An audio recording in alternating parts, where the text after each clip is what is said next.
তুই জানিস কি হয়েছে? কেন রে, কি আবার হলো?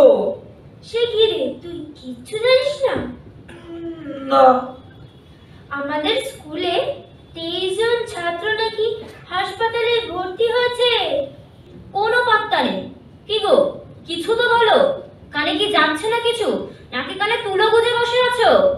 তোমার যা গলা, তুলো কেন, যাই গুজে রাখি না কেন, কান থেকে সোজা কিডনিতে গিয়ে হিট করে। আমার কথা হিট করবেই। আমার কথা নিয়ে এত সমস্যা হলে থাকছো কেন আমার সাথে? কি আর করব, কোনো উপায় থাকলে তুমি বলো। এরকম হাঁপাতে হাঁপাতে আসছিস কেন?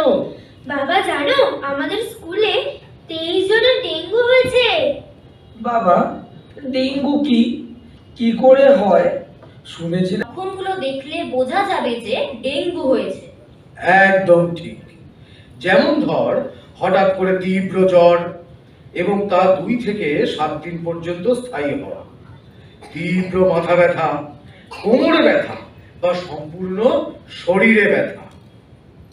অনেকের নাকি চোখের পেছনের অংশেও ব্যথা হয়। একদম ঠিক।